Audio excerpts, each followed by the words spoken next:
Hola, soy Paola Mariane de Chambos. Tuvimos la oportunidad de platicar con Lee Jonah, un pastor ex-gay, para hablar sobre lo que él piensa acerca de la homosexualidad. Vamos a ver su polémica historia.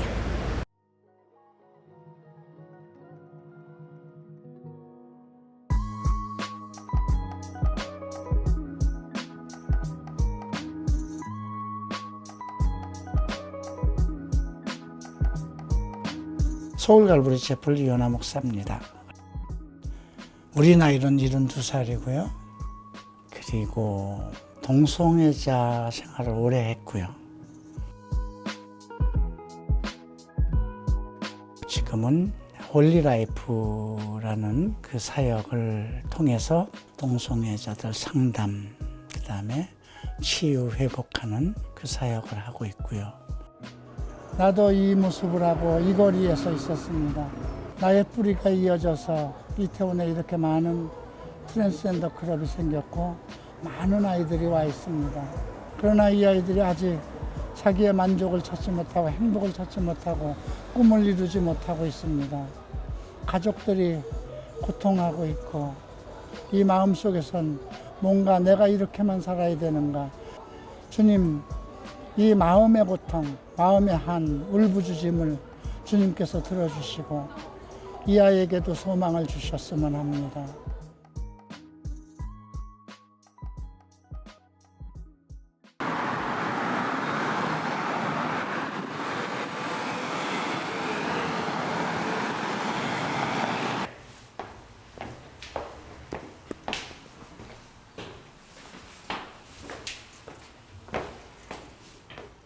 혹시 동성애자 정의가 무엇이라고 생각하시나요? 동성애에 대한 정의.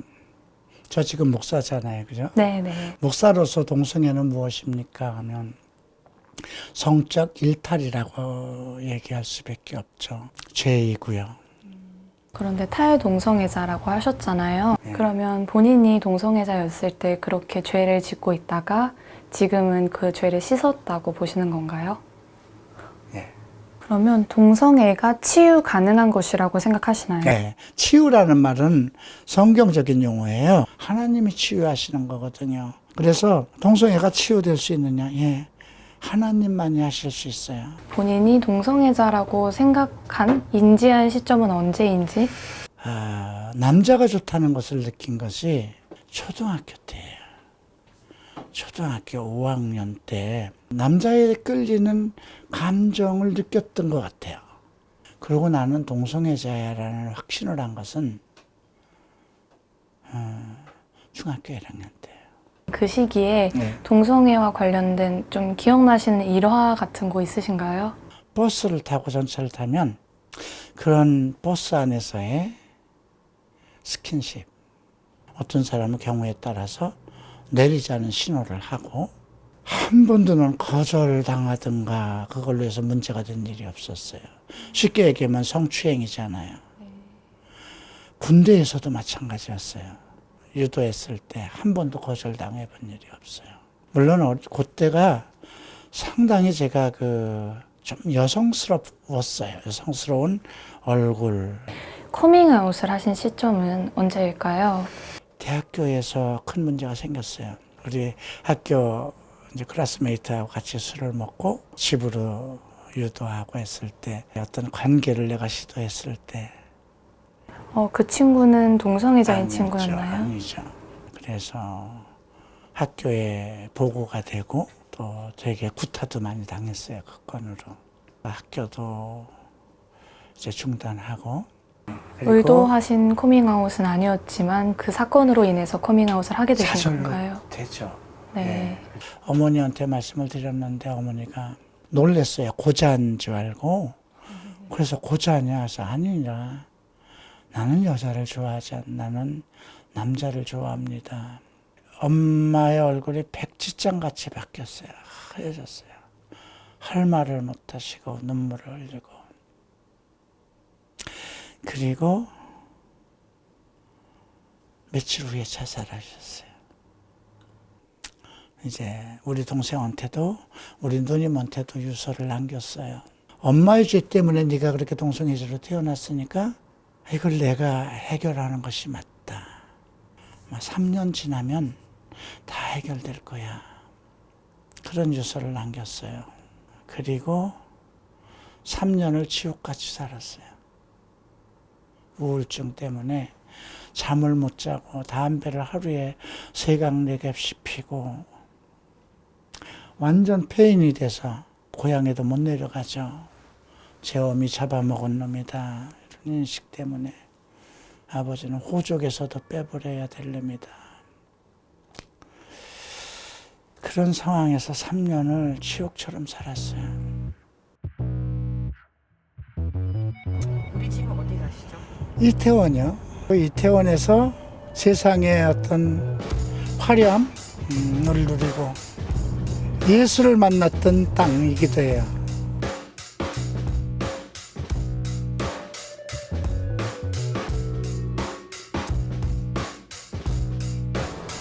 여기가 지금 게이바죠? 여기. 이 길은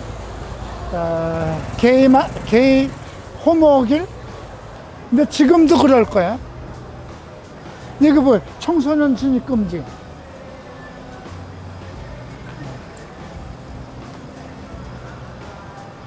어머니 돌아가시고 나서 친하던 친구가 내가 너무 아무것도 못하고 비참하게 살고 갈 데도 없고 돈도 없고 아무것도 못할 때 그때 돈 150만 원을 줬어요. 지금으로 하면 1,500만 원? 그거에서 조그맣게 그냥 동성애자들이 놀러오는 스낵바, 게이바를 하나 하라고. 내가 30살 때, 그러니까 지금 벌써 40년 전 얘기잖아요. 근데 뭐 장사가 안 되는 거죠. 게이들을 술 안 먹으니까 계속 더 빚도 지고 집세도 못 내고. 그러다가 일본에서 온 남미랑 누나가 한국 들어오는데 비행기 안에서 기도하는데 너한테 예수 이름을 전하라고, 내 이름을 전하라고. 그래서 나는 그 애만큼은 안 되는 예수 믿을 사람이 아니다. 오죽하면 엄마가 자살하고 철저한 불교 가정이고. 근데 나는 그 순간 듣는 순간 3시간을 눈물을 쏟았어요. 그리고 내 대답은 나 예수 믿을란다. 이제 교회를 갔죠. 하나님이 살아계시다면 한 5년간을 축복해 주세요. 그러면 내가 저분처럼 목사가 되겠습니다. 그냥 과계가 꽉꽉 차는 거예요. 그 바로 앞에 있는 이제 건물 3층을 얻어서 클럽이 된 거예요. 5년 동안 뭐 엄청 돈을 벌었죠. 나 하루에 3천만 원도 벌었어요. 그러다가 에이즈가 들어왔어요, 한국에. 그러다 보니까 그 동네에서도 그냥 뭐 애들이 화장하고 지나가면 에이즈 전하는 놈들이라고 식당에서 밥도 못 먹게 하고요. 또 이렇게 월세방 사는 집에서도 나가라고 그러고요. 이제 이런 상황이 됐어요. 구청에서 영업정지를 하고 가게를 못 하게 됐어요.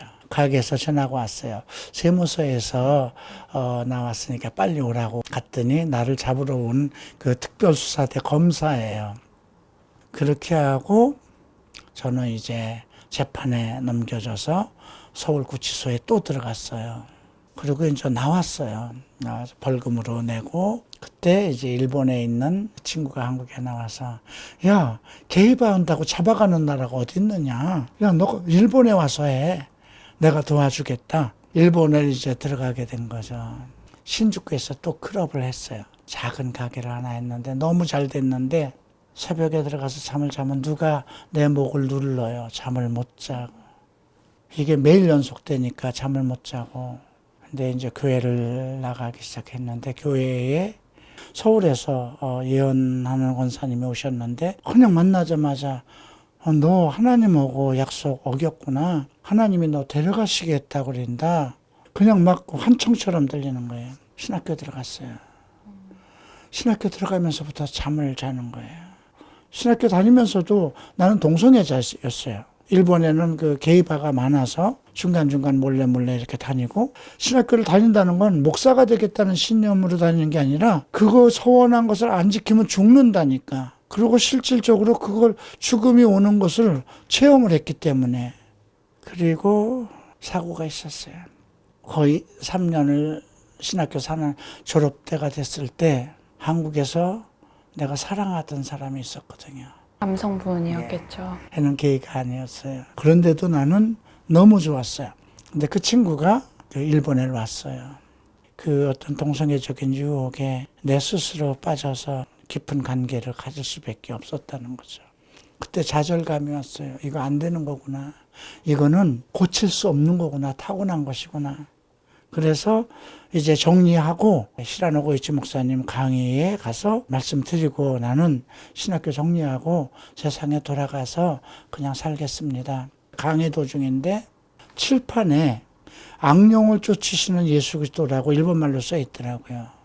근데 그 순간 뼈란 체험을 했던 거예요.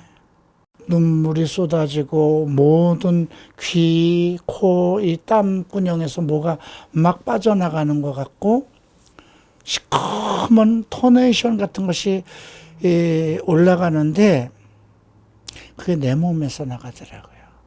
그게 엄청 긴 시간 같았어요. 그리고 마지막에 다 됐다는 음성이 들렸는데 그 순간 나는 바뀌어 있었어요. 보여지는 것도 달라졌어요. 사람들의 얼굴, 여자의 아름다움, 그리고 평안이 왔어요.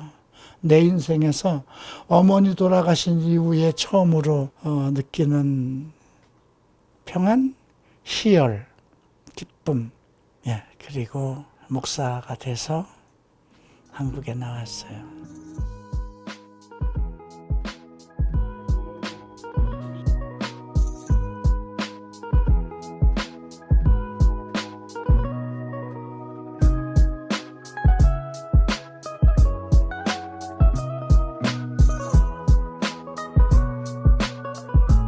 혹시 이곳은 어떻게 알고 오시게 되셨나요? 사실 저는 이제 동성애자였어요. 예, 그래서 그런 고민들 그리고 어려움들이 있었거든요. 살아가면서 그때 이제 이호나 목사님이라는 분을 제가 매스컴을 통해서 알게 됐어요. 이분을 한번 그래도 찾아가서 상담 받아보고 싶다. 예, 그래서 지푸라기 잡는 심정으로 연락을 드렸었고 이 교회에 출석을 하기로 결심을 하고 지금 4년이라는 시간이 흘러서 이 자리에 있고 인터뷰를 하게 됐습니다. 그러면 본인이 동성애자라는 것을 인지하고 또 스스로 그것을 인정해 준 것은 정확히 언제쯤일까요? 아주 어린 시절부터 사실은 제 마음속에는 남성에 대한 호기심이 더 컸었거든요. 여성보다. 은근히 생각했던 것 같아요. 나는 조금 다르구나. 알고 있었던 것 같아요. 은연중에. 예. 그럼 현재는 본인이 동성애자가 아니라고 생각하시나요? 네. 동성에게 전혀 끌리지 않으시나요, 이제? 동성에게 끌린다라는 거는 굉장히 많이 옅어진 것 같아요. 예. 접근하고 싶고 뭔가 이렇게 육체적인 관계에 대한 탐닉을 하고 싶고 굉장히 많이 멀어졌다 그런 생각이 들어요. 예.